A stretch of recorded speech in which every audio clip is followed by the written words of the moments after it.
Korporata shqiptare e investimeve ka funksionuar si mekanizëm për nxjerrjen e pronës shtetërore nga kontrolli publik dhe kalimin e saj drejt interesave private të paracaktuara. Këtë strukturë e krijoi dhe e mban nën kontroll politik kryeministri Edi Rama. Në krye të kësaj korporate qëndron Elira Kokona, drejtoresh ekzekutive, e cila firmos vendimet, koordinon kadastrën dhe menaxhon proceset e verifikimit të pronës.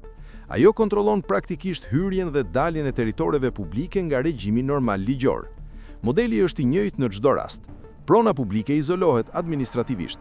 Institucionet bllokojnë regjistrimet. Territori shpallet me interes zhvillimi.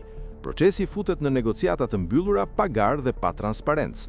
Pas kësaj, prona kthehet në aset për pazare private. Rasti i Vrinës në Bashkinë Konispole tregon qartë skemën. Me vendim qeverie të 20 nëntorit 2024, Korporata Shqiptare e Investimeve mori kontrollin mbi procesin e identifikimit të pronës. Në teren, 849 hektar tokë u futën në regjim të errët administrativ.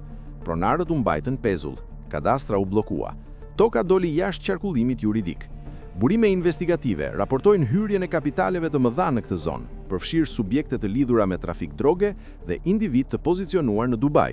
Shumat e përmendura variojnë nga 20 deri në 30 milion euro. Pyetja kryesore mbetet kush u hapi rrugën ligjore këtyre parave. I njëjti model shfaqet te stadiumi Selman Stërmasi, stadiumi i Durrësit, pallati i kongreseve, Expo Albania dhe Durana Tech Park. Vendime të centralizuara, mungesë gare, mungesë transparence, terreni pastër për pastrim parash. Korporata vepron në varësinë e Ministrisë së Ekonomisë, Kulturës dhe Inovacionit, e drejtuar nga Ujku Blendi Gonxhe, i cili mban përgjegjësinë politike për çdo territor të futur në këtë regjim.